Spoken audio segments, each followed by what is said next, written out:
जगन्नाथ शिंदे लिखित घुंगरू भाग 3. दुसऱ्या दिवशी सर्वांनाच आराम होता. स्टेज कालचंच होतं. कनातीचं काम नव्हतं. ओपन बिगीर तिकिटाचा खेळ. लाईटा जोडून होत्या. चूल पेटवायची नव्हती. त्यामुळं सगळी आळसून लोळत होती. दुपारची झोप पण येत नव्हती. उगाचच आत बाहेर चाललेलं होतं. बकुळा उठली. ममद्याला गाडी काढाय सांगितली.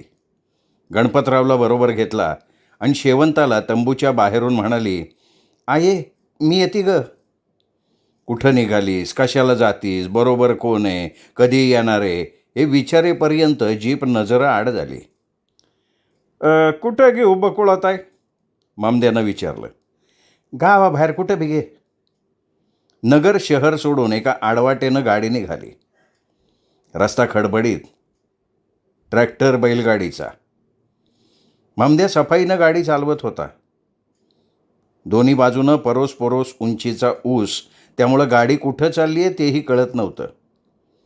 गाडी खास खाळग्यातून जाताना दणकं बसत होतं. "आता हाळू की मिळाले हाळू? काय गाडी चालवते का हेलिकॉप्टर? माझ्या अंगातल्या हाडाचा भोगा होतोय की बाई." गणपत म्हणाला तशी बकुळा हसली. "हसताय काय? तुमचं काय नाही, पण मी किती नाजूक आहे." आता गाडी एका मळ्याच्या कडेनं चालली होती. टोमॅटो, मुळा, गाजर, कोबी, कोथिंबीर, पालेभाज्या. नजर ठरत होती तिथवर भाज्याच भाज्या. "ममद्या, आजी, गाडी थांब." ममद्यानं गाडी उभी केली. टुणकन उडी मारून बकुळा उतरली. थांबा, मला उतरू द्या."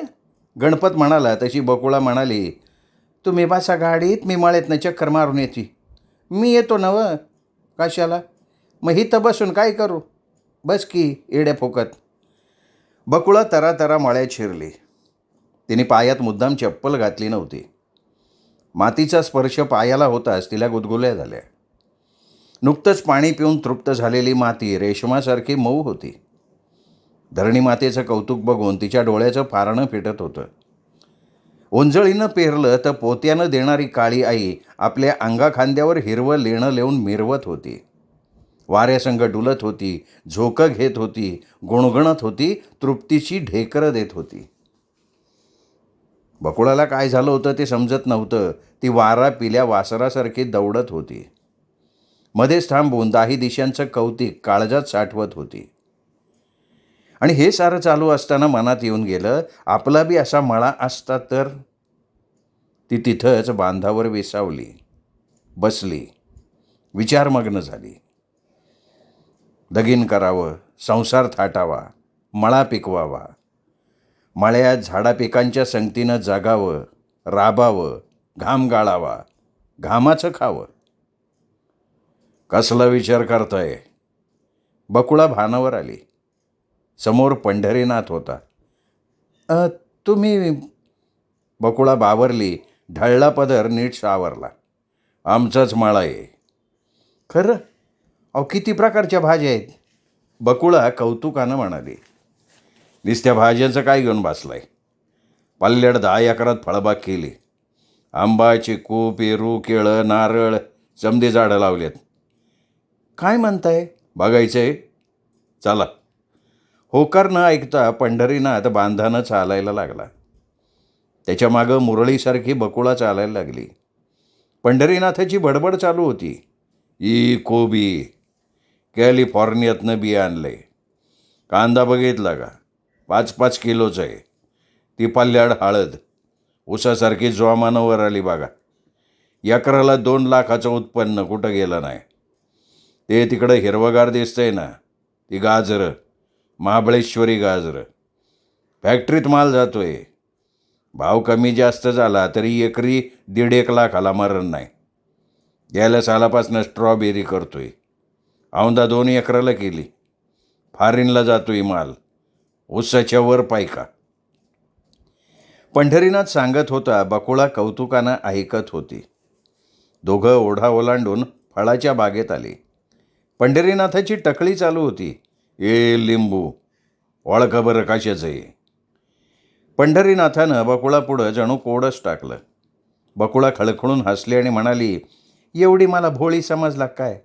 अव हे गोदडी लिंबू. बकुळा फुशारकी माराय गेली आणि तोंडघशी पडली.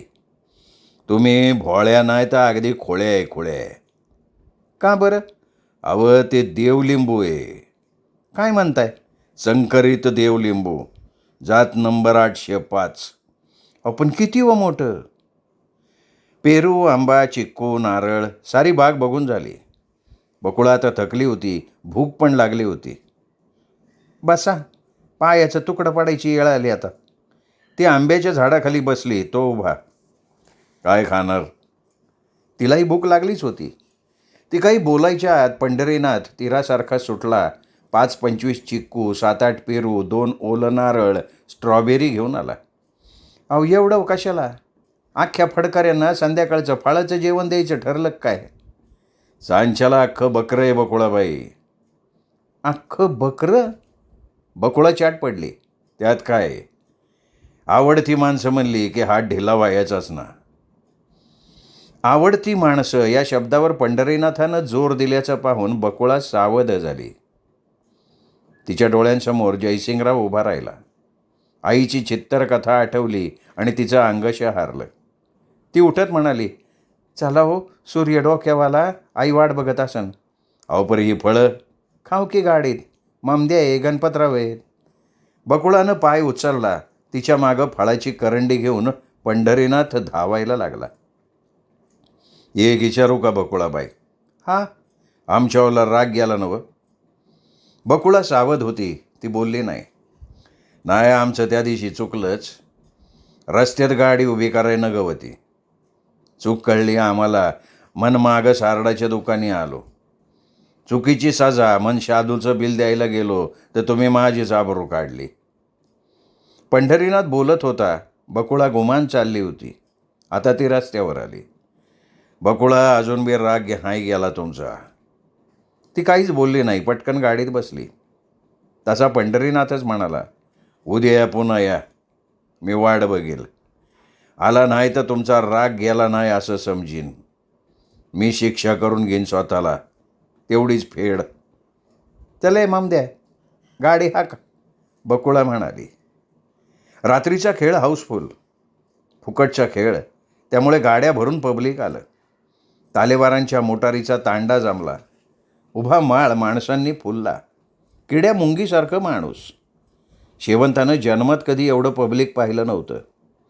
गुलाबराव सातारकराचा मान मोठा, लौकिक मोठा, पण एवढं पब्लिक कधीच जमलेलं नव्हतं.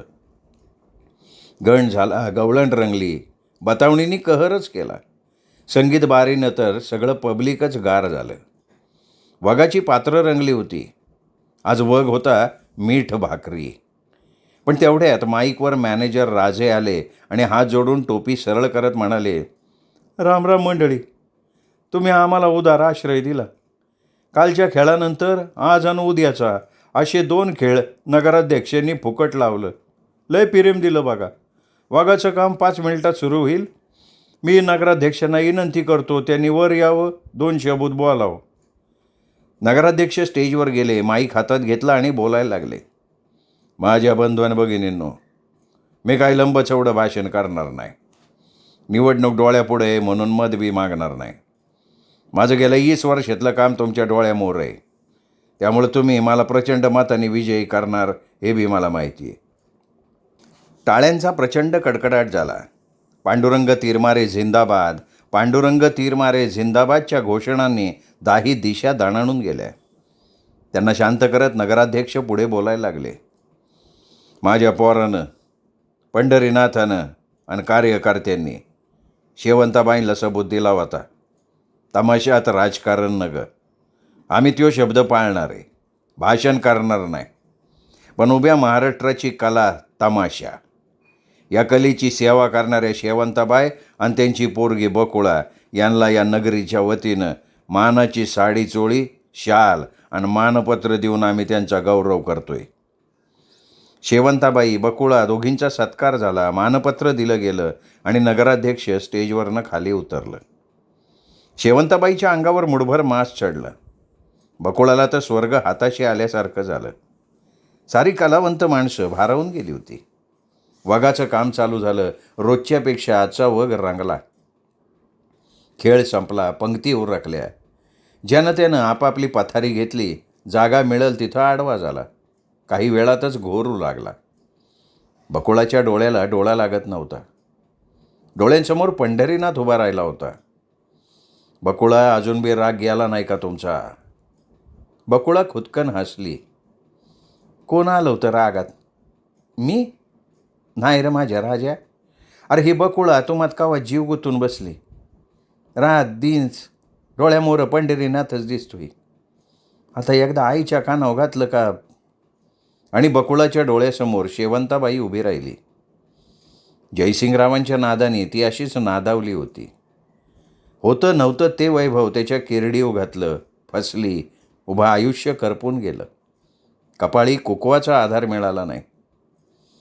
उद्या पुन्हा या, मी वाट बघतोय.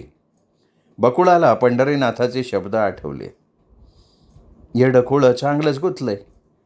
वाट बघत बसणारे. गेलं पायल. काय म्हणतो या ते तर बघू. तो म्हणणार, बकुळा तुम्हाला लय आवडती, माझं प्रेम आहे तुझ्यावर. गोड गोड बोलन, जवळ येईन, आपल्या अंगाशी झटन. आपण नाहीतरी कसं म्हणणार? आणि मग जयसिंगरावानं आईला असंच फसवलं. फटफटी वारेमाप ट्रक मागं पळवली. मग जवळ आला आणि नाचवली आईला. पुरुषाची जातच दाखवली. उद्या पंढरीनाथसुद्धा हेच करणार आहे. पंढरीनाथाला भेटायचं नाही. नगरातला आजचा शेवटचा खेळ. आजचा खेळ झाला का नशिबाशी खेळ मांड, तिथं थांबायचं नाही. कोणात गुतायचं नाही. गळ्याला फास लावून घ्यायचा नाही. उभा जन्म नासवायचा नाही. आईचं जे घडलं तेच पुन्हा घडू द्यायचं नाही. बकुळानं मनाला थोपटून झोपवण्याचा प्रयत्न चालवला. कूस बदलली. डोळं बंद करून घेतलं. पांघरून डोळ्यांवर ओढून घेतलं.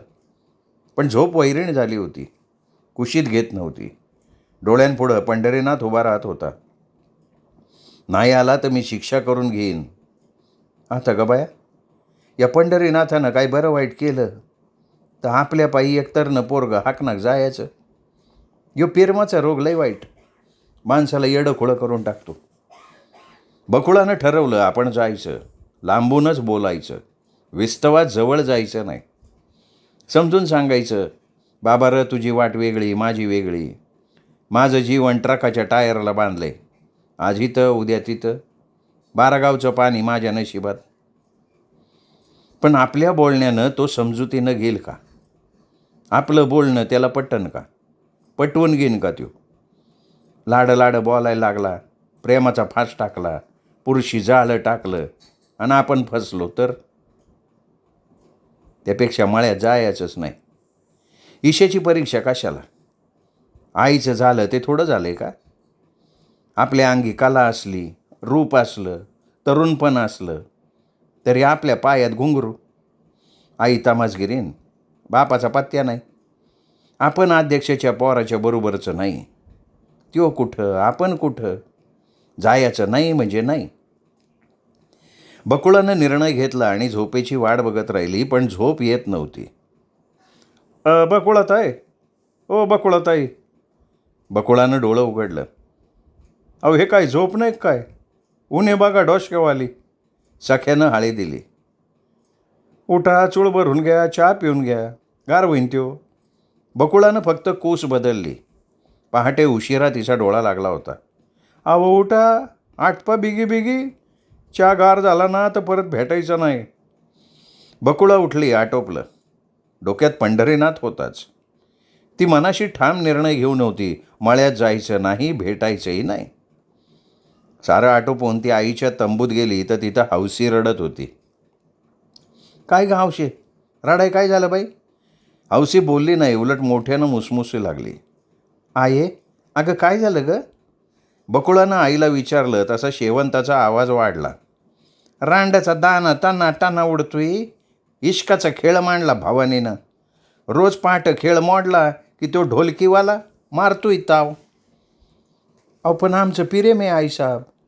हौशी रडत रडत डाफरली. तुम्ही उगा घाणेरडं बोलू नका. अगं बाया, प्रेम आहे ते लगीन करा, संसार करा आणि काय करायचं आहे ते करा. रोज अशी तू लग्नाशिवाय पासली पडलीस, पोटपाणी पिकलं तर काय करशील ग? शेवंताबाईंनी तिला समजून सांगितलं. आई साहेब, लगीन करायचं तर गाठीला पैका नको वय, तुम्ही द्यान? नाही बाया, लग्न झालेली पोरगी माझ्या तमाशात नसती. लगीन करायचं ना, मग तमाशा सोडायचा. आहे बकुळे, तू गप, तुला नाही होऊन जायचं हे? अगं पर आहे, नाचीनं लगीन केलं, पोट वाढलं तर नाचणार कशी ती? मग तिला तमाशात सांभाळायची तरी कशी? उद्या हिला पोरं होतीन, मग काय त्याचं लटांबर घेऊन गावोगाव फिरायचं का आम्ही? शेवंताबाईंनी खुलासा केला. बकुळत आहे, तुम्हाला माहिती, ढोलकीवाला फाटका माणूस, 4 पैसे गाठीला नाहीत. मी ही अशी, लगीन केलं तर फड सुटन, पोटापाण्याचा सवाल पडन, आणि लगीन नाही केलं तर? हौशी मुसमुसायला लागली. ही जवानी दुश्मन झाली ग, नाही डोळा लागत. ढोलकीवाल्याच्या कुशीत शिरल्याशिवाय नाहीच लागत झोप. अंगातली आग शांत झाल्या बिगर नाही बरं वाटत ग. बकुळा काहीच बोलली नाही. बोलण्यासारखं काय नव्हतं. शेवंताबाई तरी काय बोलणार? त्यांनी स्वतः गेली 20 वर्ष हे सगळं अनुभवलं होतं. जयसिंगराव गेल्यापासनं जवानीच्या रोगानं त्यांचं काळीज गेली 20 वर्ष कुरतडलेलं होतं. दोघीही बोलत नाहीत असं बघून हौशीला जोर चढला. आईबापाचं वाडं माड्या असते आता तमाशात कशाला आले असते? पोट झाळाय आले इथं. पोटाचं भागलं, पण शरीराचं? पोटापारा शरीराची आग लय वाईट बघा बकुळत आहे. किती बी आवरायचं ठरवलं तरी मन आवरत नाही. मनाची मोठ नाही बांधता येत. जवानीचा डोंब नाही गारवत. तरण्या ताठ्या पोरीसमोर तमाशा नको म्हण शेवंताबाईने माघार घेतली. हौशी, जा तू तुझ्या तंबूत जा. हौसी पडत्या फळाची आज्ञा घेऊन पळाली. शेवंताबाईलाही खोलवर जखम झाली होती, पण ती मुलीला न दाखवता ती म्हणाली, ये फाळाला शिस्त हवी. उद्या हौशी ढोलकीवाल्या नाना परबाच्या हातरुणात शिरल. परवा डफवाला दुसऱ्या कोणासंग लफडं करन. तरण्या ताठ्या पोरी घेऊन गावोगाव फिरायचं म्हणजे फास असतो बाया, फास असतो. बकुळा बाहेर सटकली. काळजात पंढरीनाथ शिरलेला होता. गणपतराव, आजी. गणपत धावत आला. मामद्या कुठे? हाय की बाहेर टपरी तिडी फुकत बसलाय. त्याला म्हणावं गाडी काढ. काय मळ्यात जायचे काय? डोळं मोडत गणपत म्हणाला. चौकशा गर, खा म्हण पातळ किती. आत्ता ग बाया, एवढे चिडताय कशा पाय? असं म्हणून अंगाला झटकं देत गणपत गेला. गाडी मळ्याच्या दिशेनं निघाली. आपण जायचं नाही असं ठरवूनही का निघालो हे बकुळाला कळत नव्हतं. तिच्या डोक्यात हौसीचे शब्द घुमत होते. मनाची मोठ नाही बांधता येत, मन आवरता येत नाही. गणपत मुद्दामून मागच्या सीटवर ठेका धरून गाणं गुणगुणत होता, कुण्या गावाचं आलं पाखरू. मळ्यात पंढरीनाथ हजर होता. बकुळाचं पाय जड झालं. गाडीतून उतरूच नाही असं वाटलं. आपण इथं येण्यात चूक तर नाही ना केली असंही तिला वाटलं. आपण परत फिरावं. तिला आईची याद आली. डोळ्यांसमोर जयसिंगराव उभा राहिला. मामद्या गाडी परत घे. बकुळा प्रद्यासारखं म्हणाली. आत्ता ग. गणपत आश्चर्यानं म्हणाला. तेवढ्यात पंढरीनाथ पुढे झाला. या या या बाई, कवाच्यानं मी वाट बघतोय. काय घडतंय हे कळण्यापूर्वीच बकुळा गाडीतनं खाली उतरली आणि पंढरीनाथाच्या मागं हरणीसारखी तुरू तुरू चालू लागली. गणपतनी ममद्याला चिमटा काढला. पाखरू फसलं र फसलं असं म्हणाला. दोघांनी बिड्या काढल्या आणि धूर सोडत राहिले. पंढरीनाथाला अतिशय आनंद झाला होता. बकुळा आली म्हणजे आपल्या ओढीनं आली हे त्यांनी मनाशी ठरवून टाकलं. तो खळखळून वाहत्या झऱ्यासारखा बोलत होता. बकुळा ऐकत होती. तुम्ही आला, जीवाचा घोरच सुटला. मला वाटलं तुम्ही माझ्यावर रागात आला, ते आलाच. खरं सांगू का, त्या दिवशी माझ्या मनात काय बी नव्हतं, पण माझ्या गाडीतली पोरं गेलो. ती म्हणली पंढरी गाडी रस्त्यात उभी कर. आता त्यांचं मन कसं मोडायचं? केली उभी तर तुम्ही केली फटफजिती, आणि सारड्याच्या दुकानात तर संगीत तमाशा केला. पंढरीनाथला ब्रेक लागला. आता काय? मी सारं विसरून गेले. खरं काय? पंढरीनाथ गरकन परत फिरला, तिच्या समोर उभा राहिला. वय खरं. माझ्या गाळे शपथ. त्यांनी बकुळेचा हात पकडला, आपल्या हातावर ठेवला. वय तुमच्या गाळे शपथ. आता सुटली म्हणा. बकुळानंच त्याचा हात हातात घेतला. सुटली. बकुळानं त्याचा हात तसाच हातात घेऊन ती चालत राहिली. तुमचा स्वभाव आवडलाय मला. आणि मी? तुम्ही बी. गळे शपथ. अहो कितीदा हात गळ्यावर ठेवायला लावणार? एकदा ठेवा तर खरं. हां बघा, गळ्या शपथ. आता म्हणा सुटली. सुटली. मी सांगू? शपथ न घेता सांगा. विश्वास आहे माझ्यावर? वय की. तुम्ही बी मला लय आवडता. आणि तुम्ही बी मला लयच आवडताय. म्हणजे तुमचं गाणं, नाचणं, बोलणं, रूप. तुम्ही तर माझा जीवच आहे. पंढरीनाथ. बकुळा त्याच्या कुशीत शिरली तशीच राहिली. पंढरीनाथचा हात तिच्या केसातून फिरत होता. खूप वेळानं ती दूर झाली. बकुळा, उद्या तू जाणार. काय करणार? पोटामागं फिरायलाच लागतं. इथंच राहा की. कशी राहू? आणि कोणाजवळ राहू? माझ्याजवळ. येड तर नाही ना लागलं? वय येडच लागलंय, खूळ भरलंय. तर मग दगडं मारतील तुम्हाला माणसं. मारू दे. पण मी ठरवलंय लगीन करायचं तर तुझ्या संग. आणखी? तुझ्याशी संसार करायचा. आणखी? मी या मळ्यात राबीन, तू भाकरी घेऊन येशील. दोघं मिळून हे असं झाडाखाली बसू. त्यांनी तिला आंब्याच्या झाडाखाली बसवलं. मग मी तुम्हाला जीव घालीन. मी तू या शेतात राबू, घाम गाळू, संसार करू. हे शेत तुमच्या बापाचं आहे ना? वैगी. आणि त्यांनी हाकललं तर? मी त्यांचा एकुलता एक पोरगा आहे. पर का हाकलतील का? अहो मी तमासगिरीन. कुळ नाही, मूळ नाही, बाप नाही, खानदानी नाही. लगीन मी तुझ्याशी करणार आहे. ते मला ठाव आहे हो, पर पुढचं काय? पंढरी गप्प झाला. पंढरीनाथ, मला बी वाटतं पायात घुंगरू बांधू नये, बोरडाव नाचू नये. लगीन करावं, गरीबाघरची भाकरी खावी, संसार उभा करावा. पण शेवटी सापान, समद सापान. बकुळा कष्टी झाली. पंढरीनाथ विचारात गर्ग. एक नाही, दोन नाही. अहो आमच्या डोळ्यातल्या नखऱ्यावर लोक भाळत्यात. तरण्या देहानं येडावत्यात. नखरेल वागण्यानं घायाळ होत्यात. जो तो उठतो, तो येडा पिसावतो, प्रेम करायला लागतो, मागं मागं फिरतो. पण लगीन करायचं म्हणलं का मागच्या पायात शेपूड घालतोय. बकुळा तडातडा बोलत होती. तिला नजरेसमोर आईला दगा देणारा जयसिंगराव होता. ज्याला त्याला वाटतं तमासगिरीन म्हणजे बाजारातला भाजीपाला. चारानं फेकलं का हातरूनं शिरलं, तल्लब भागवलं. गेदाडासारखी, घारीसारखी, कोल्ह्या कुत्र्यासारखी माणसं आमच्या मागं लागतात हो. बकुळा बोलत होती, पंढरीनाथ ऐकत होता. मी त्यातली नाही पंढरीनाथ. पैका हाडका, धन दौलत, सत्ता, श्रीमंती, मळा, हीर याच्यावर फिदा होणारी मी बाई नाही.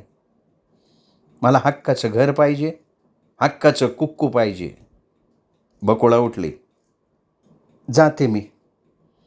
हे सारं मिळालं नाही तर जवानीची आग स्टेजात जिरवून घेईन. नाच नाच नाचीन. अंगातली सारी ताकद घुंगरं वाजवत वाजवत संपवीन. ती तरा तरा चालू लागली. पंढरीनाथ तसाच बसून होता, पंख झडून गेलेल्या पाखरासारखा.